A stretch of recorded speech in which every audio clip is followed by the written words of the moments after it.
Hey everyone, I'm Katie Daryl, and today we are at home and social with the dynamic brother duo, AJ and Jeremy from Lit. Welcome, you guys. Hey. Thank you. Hello.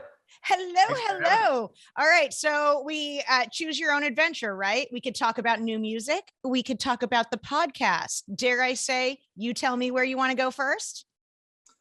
Well, I always want to go to the new music because that's, Yeah, we do. Yeah, we do. Oh, I see what you did there. Thanks, guys. Come and tip your waiters. Come back for the 8 o'clock show because it's definitely different than the 7 o'clock show.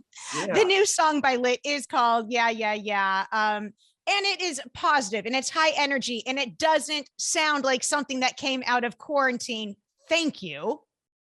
Well, thank you. Yeah. No, last thing we want to, sing about is quarantine and COVID and all the things that bring us down and make us feel really sad. No viruses or politics on this record. No. So. Well, exactly. And was that a conscious decision that you were like, this is what everyone else is doing? Because I mean, truly, so many people did that where they're like, now we have to send this message. And, I really had time alone and I'm depressed. Did you have to say we are purposefully not doing that? Or does that just not even come into your, lexicon anyways? I think it's a little bit more of that. It's like when we're making music, we're in our happy place. You know what I mean? Typically we're kind of we're a good time band. We like to write songs about partying and screwing up and then maybe relationships a little bit. But other than that, we don't really try to go outside that lane too much, It's just, I mean, we have, but I think when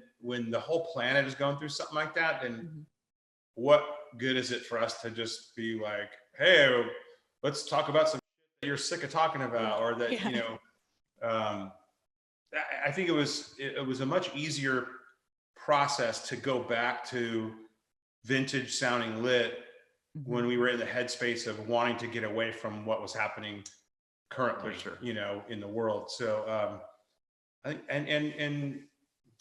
it's funny when you say that everyone else was talking about all these, deep, dark places that it got them to.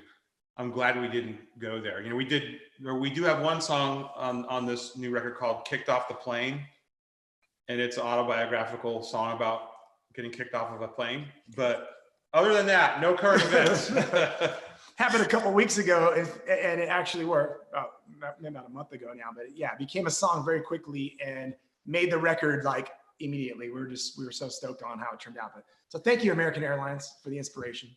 Wait, I need to know so much more about getting kicked off of the airplane. What can you share? Obviously, I don't want to be a spoiler on something that's secretive on the album, but come on, details, folks.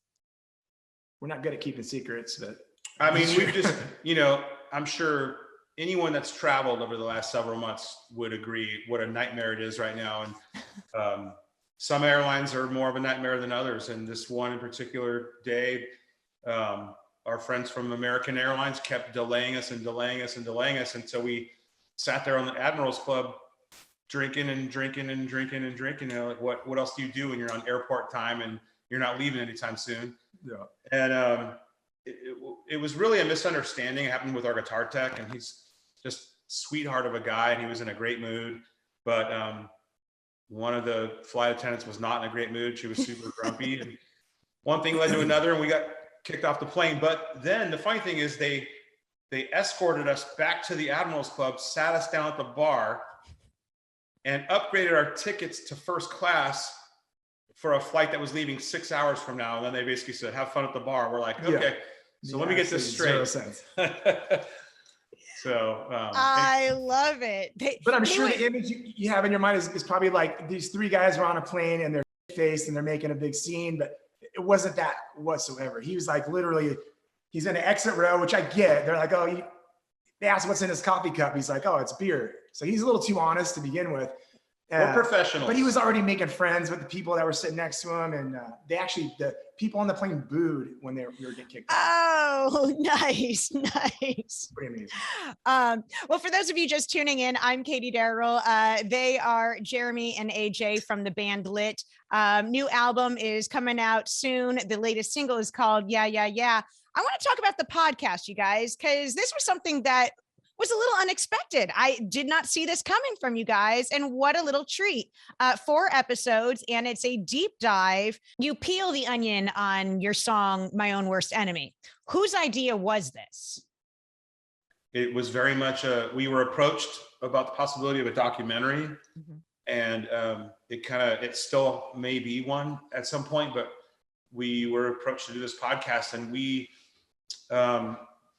it was kind of neat to, it interviews a lot of different people, from our peers to industry people to, musicologists and psychologists, and just, with this podcast, when people tune in and listen to it, 4 episodes, you said there's a lot of people interviewed, because I know that you guys talked to Adrian from No Doubt, a lot of the different artists that were part of that 90s punk pop scene in SoCal. Did these other artists were they always your friends, or at times were they kind of like the competition, so we can't be too nice to them in the green room? We didn't really know those guys now. I mean, No Doubt was massive a few years before Enemy took off, and we actually went to the same high school as Adrian, grew up in Anaheim, just like No Doubt, but we didn't know each other until we were on the road together. Same with, Mark McGrath, and same with the Offspring guys. And these were all, they were all pretty big by the time we came out. And we all didn't really meet up until we were, out there playing these radio festivals and stuff. And then after we kind of all got together and met, started doing those big shows, we all knew the story behind all the bands. We all were paying attention to each other. Yeah. And we were blown away that these guys knew who we were coming up. Cause like Jeremy said, we were kind of like after the fact that after they blew up, but just all great, such a great community. We didn't realize until then how much we all had in common. Well, I'd like to talk about a little bit the beginnings of the song, My Worst Enemy. Bring me through the history of this song. Is it true that it was written after someone was pumping gas at the gas station? I actually, I had this like notepad in my old caddy because I had a broken fuel gauge.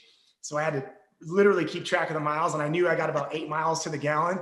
Yeah. So, I mean, I just happened to have it handy there for, jotting down those things. And I just had the idea that, that lyric popped in my mind. It was, no surprise to me. I'm my own worst enemy. Every now and then I kicked the living shit out of me. And I just wrote that down because it was like, that was us, on a daily. So we would go and hang out in the studio and write and practice and drink too much, and then go out afterwards and keep going. And so that story really played true in our day to day. So it was just autobiographical.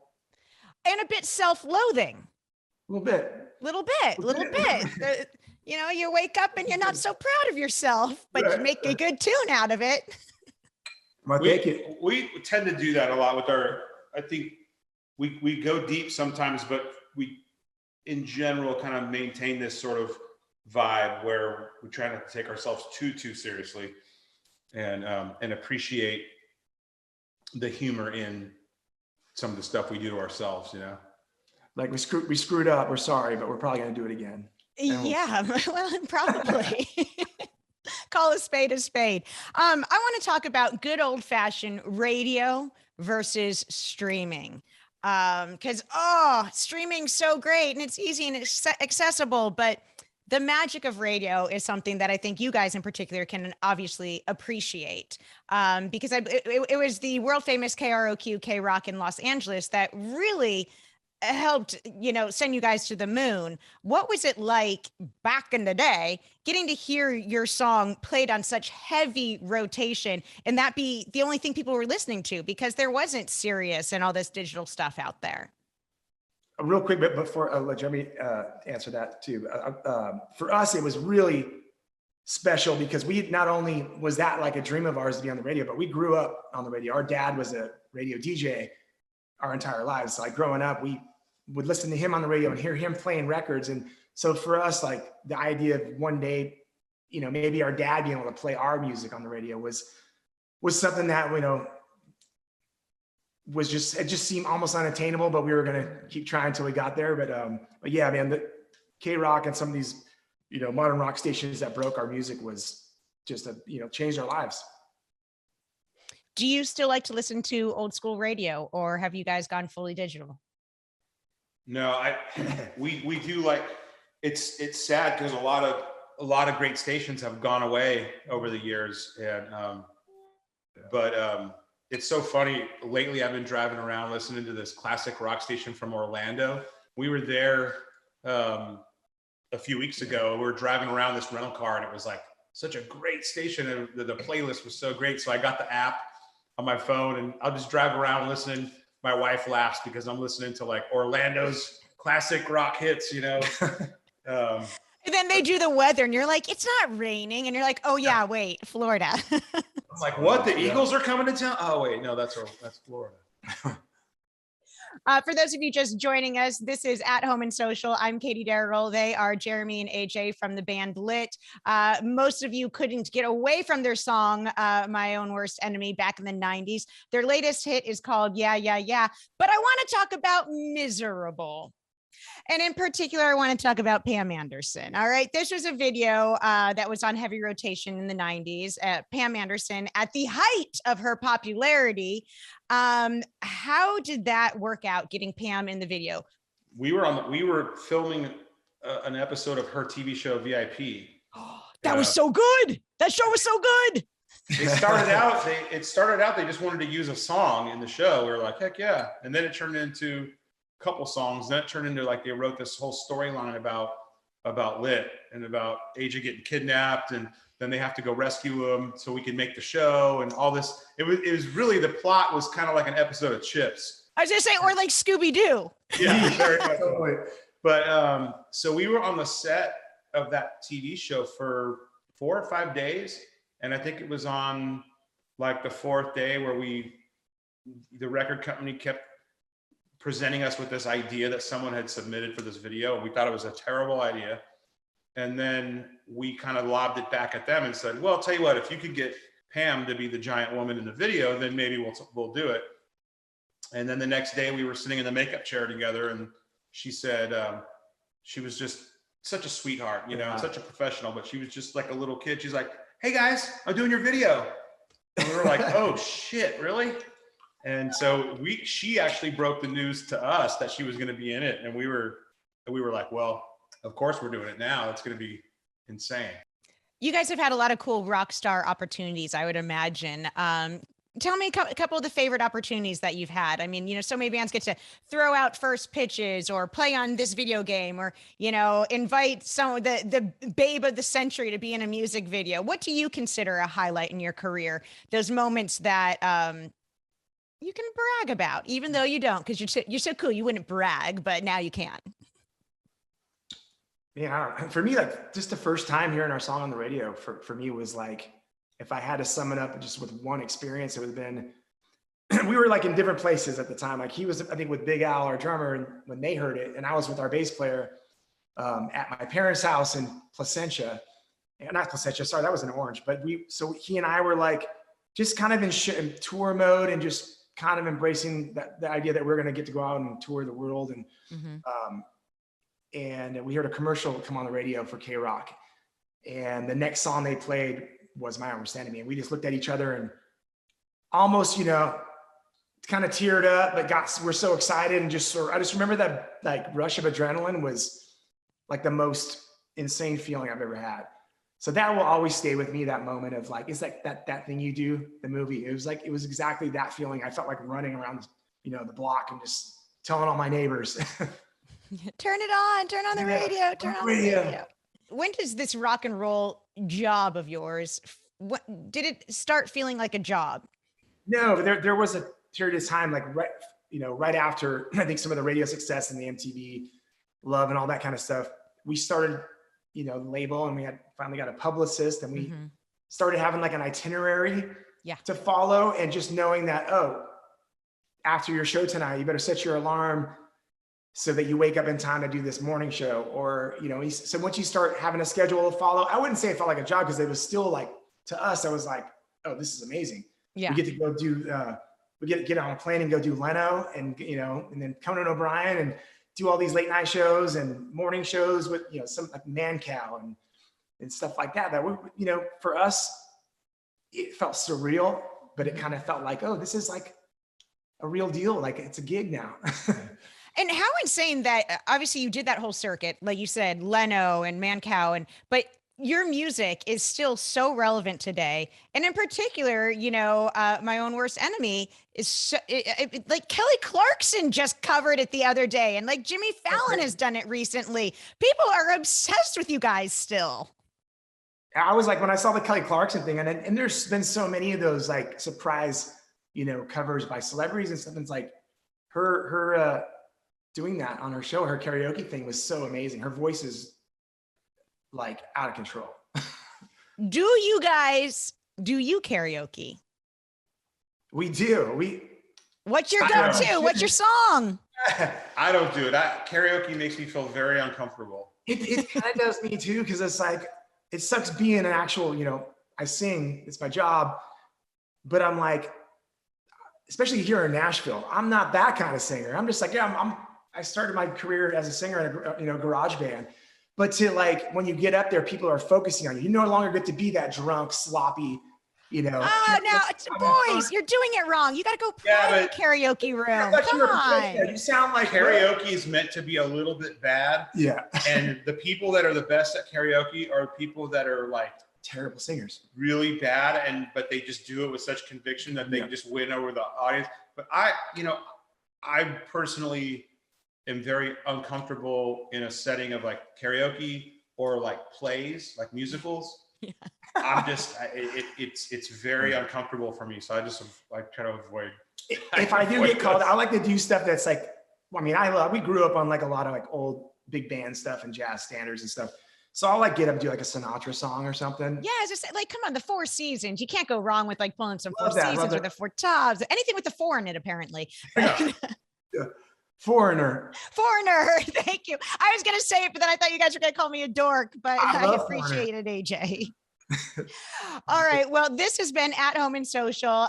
These guys, AJ and Jeremy, are from the band Lit. The latest single is called Yeah, Yeah, Yeah. But most importantly, the podcast. People really need to tune in and listen to this. There's 4 great episodes, and it's a deep dive into the history of Lit, your music, this triumphant song. Is there anything that you learned or discovered about yourself or the band during this podcast? Was there something that surprised you or impressed you?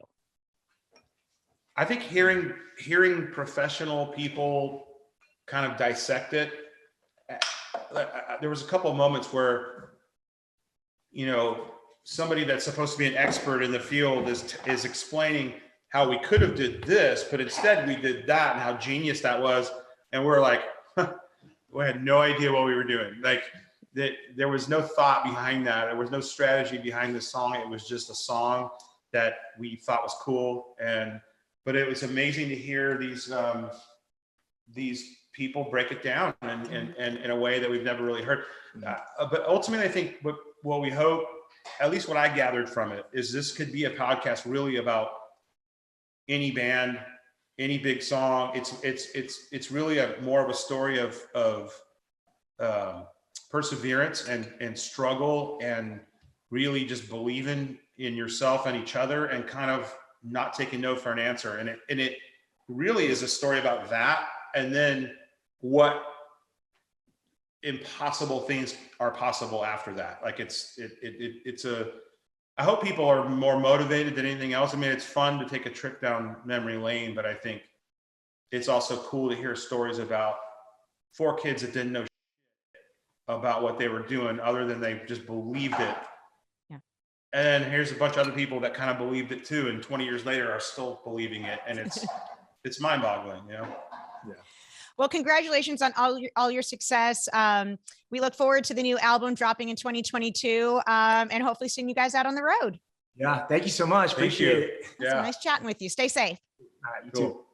Hey there. Thanks for watching Access TV. Subscribe, follow, like, and do all the good stuff. And make sure you leave a comment below. I don't know, just let us know what your favorite Access TV show is, or who your favorite bands are, and what artists you're into, or just say hi, man. I like to be told hi. We love hearing from you. That's the point, all right? Keep it coming.